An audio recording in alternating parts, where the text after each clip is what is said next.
طول ما احنا بنعلق فشلنا على شماعة النادي الأهلي هنفضل عايشين من فشل لفشل لأفشل. والكلمتين دول عايزهم يتحطوا في عين كل اللي عايش في نظرية المؤامرة وبيتهم النهاردة النادي الأهلي والكابتن محمود الخطيب بأن هم السبب في هروب جوميز. طب تعالى بقى أوريك الفرق ما بين النادي الأهلي وما بين الزمالك اللي عايزه يوصل النهاردة لكل جماهير الكرة المصرية. النادي الأهلي في 2013 حسام البدري مشي منه في نص بطولة أفريقيا، قال عليها مؤامرة، ما شفناش ولا سمعنا. في 2016 بسيرو مشوا منه برضه في بطولة أفريقيا، حد قال من النادي الأهلي إن في مؤامرة؟ أبدا، ما سمعناش ولا شفنا. طب في 2020 فايلر مشي قبل نص نهائي دوري الأبطال، ما شفناش أي حد من جماهير النادي الأهلي عاش ولا قال على أي نظرية مؤامرة. وتعالى بقى خد فايلر ده واسمع مني الكلمتين دول ووصل برضه لكل اللي عايش في وهم وغيبوبة نظرية المؤامرة.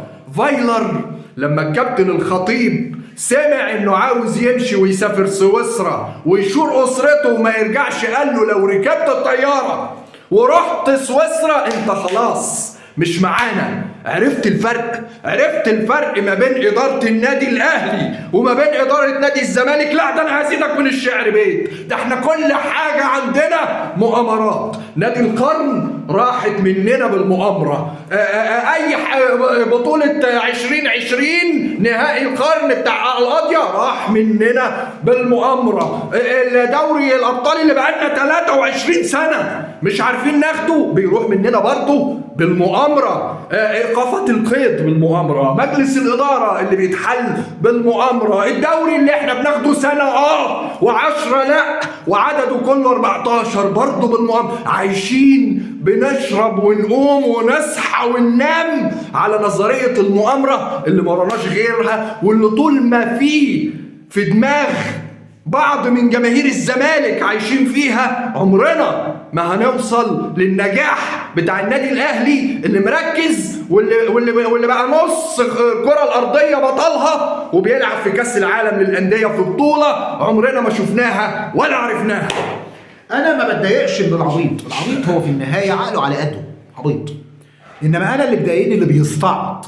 في فرق بين العبيط واللي بيستعبط. العبيط عقله على قده وحد عقله انت فاهم يعني مجنون. انما اللي بيستعبط حاله مختلفه.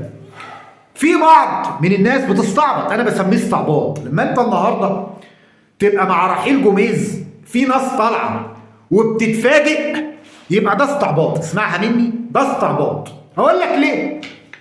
جوميز ده كلنا كده عارفين بما فيهم مجلس الاداره اللي جوه نادي الزمالك عارفين ان جوميز عايز يمشي. ومن فتره كبيره من بعد السوبر الافريقي كل الناس عارفه ان جوميز عايز يمشي وان في مشاكل في نادي الزمالك، في مشاكل مع جوميز، كل الناس عارفه كده. والدليل على كده ايه؟ اكبر دليل اخدهم كده ايه؟ من قدام لورا زي ما بيقولوا. الدليل على كده هو جوميز لما مشي النهارده، جوميز لما مشي ليه 3 شهور في شرط جزائي، فكده شرط جزائي بشهرين، فالراجل يبقى ليه شهر، يبقى بقى له 3 شهور ما قبضش. يبقى ده دليل على ايه؟ على ان في مشكله في ان انت تجيب فلوس الراجل من الاساس. ما بقى له 3 شهور ما خدش مستحقاته. طب تعالى انقلك في حته ثانيه. لما انا النهارده اجي بقى مش هتكلم عن جوميز وبس اللي هو ما قبضش، جوميز نفسه ده كان ليه صفقات. كلنا بقالنا قد ايه عارفين ان جوميز عايز صفقات، وانت بتجيب له لعيبه هم مش عايزها. ومفيش 2 ما يعرفوش ان واحد مثلا صفقه زي مشلاك ده، جوميز ما كانش عايز مشلاك، يعني هو ما كانش عايز الراجل. وحتى الراجل بيورطه زي بينزله في مباريات بيكون فيها خسران علشان يقول لهم اللعيب ده ما قدمليش حاجه فانا مش عايزه. كلنا شفنا الكلام ده عملي، وكلنا عارفين ان هو كان عايز لاعب اسمه اوفي ايجاريا. نادي الزمالك، مجلس اداره نادي الزمالك جابه هنا وضحك على اللاعب وقال له احنا هنعمل لك، تعالى هنمضي معاك عشان يشوفوه يعملوا اختبارات وعشان يسكتوا جوميز ويقولوا له احنا جبنا اللاعب بس اللاعب ما ينفعش يلعب. وفي الاخر على فكره اللاعب جه، والناس اللي ما تعرفوش ان اوفي ايجاريا جالك هنا وجاي لك كل اللي جاب فيه الفندق وتذاكر الطيران جاي على حسابه، على فكره كله جاي على حسابه. واللاعب جه وفي الاخر قال انتوا جايين تستغفلوني؟ انا جاي يمضي، انا لاعب كبير جاي يمضي، انا كنت بلعب في ليفربول، انا لاعب كبير، فالنهارده انتوا جايين. وطبعا جوميز زعل من المفروض ده. بعد كده مجلس اداره نادي الزمالك قال لجوميز لا ده احنا هنجيبه لك تاني، اقعد وما تمشيش، ووعدوه ان هو هيجيبوا له اوفي ايجاريا اللي هو كان عايزه. يعني دي كلها كانت مشاكل، مفيش حد من الاعلام او من الساده الصحفيين او من مجلس اداره نادي الزمالك او اغلب مشجعي الزمالك كانوا عارفين المشاكل دي كلها. فايه المفاجاه النهارده اللي جايه لك تقول اصل جوميز اتورط وجوميز حد صفره بره وجوميز حد خده وجوميز حد ما اعرفش. طبعا هنا بقى ايه، الناس بتلمح على المستشار تركي آل الشيخ ان هو صفره السعوديه زي ما مدرب الزمالك. كله كلام فارغ في فارغ ملوش اي سند او حقيقه، والناس بتطلع تقوله كده وخلاص. يعني سيبنا بقى كل ده، سيبنا جوميز اللي مشي من عندنا، سيبنا يعني عدم الاستقرار الفني وكل شيء، ومسكنا في كولر مدرب النادي الاهلي. ليه ما فيش حد بيجيب له وليه ما فيش حد بيجيب له عقود؟ سمعنا الموسم اللي فات طبعا انه جاله عقد لكن ما مشيش. طب ما مشيش ليه؟ ما هقول لك ما مشيش ليه، وكلنا عارفين ما مشيش ليه. واي حد ممكن يفكر يقدر يعرف ان لما يكون مدرب موجود في نادي يعني بحجم النادي الاهلي اللي بيشارك في بطولات، يعني كل البطولات بيشارك فيها وكل البطولات تقريبا بيحصدها، يعني واحد في مجد زي ان هو ياخد بطولة للثلاث قارات هيشوفها فين دي؟ هيروح انه نادي ياخدها؟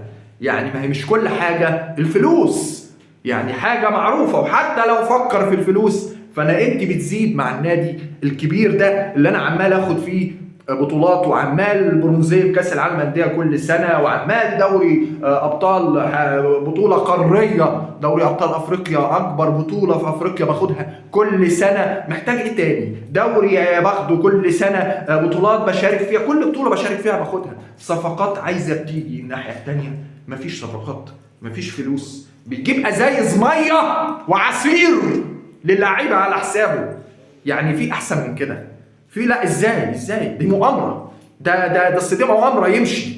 مش ممكن يا جماعه مش ممكن اللي احنا فيه ده. احنا عايشين يعني واتعودنا خلاص على نظريه المؤامره، لكن طول ما احنا عايشين في نظريه المؤامره دي وسايبين الحقائق اللي انا بقولها، وانا عارف ان في ناس هتشتمنا وتهاجمنا وتقول لك انت مش زملكاوي واقلع التيشيرت، يعني انا مش فاهم انه يكون زملكاوي اللي قلبه على الزمالك وعمال بيقول على مصلحته، ولا اللي عمال يحط دماغه في التراب زي النعام ومش عايز ابدا يعترف بالحقيقه، وعايز يعترف بان كل الكون مؤامره كونيه على نادي الزمالك اللي هو بيعمل ايه؟ بنلعب في كونفدراليه ورا بعض مرتين وعايزين نلعب الثالثه. هو الكونفدراليه ده مقامنا؟ هو كان ده حتى الكابتن خالد الغندوري الكابتن التاريخي لنادي الزمالك طلع قال لك عيب الزمالك يكون بيلعب مرتين ثلاثه ورا بعض في الكونفدراليه، لا ده مقامه ولا ده مكانه. ولكن احنا برضو عايشين في غيبوبه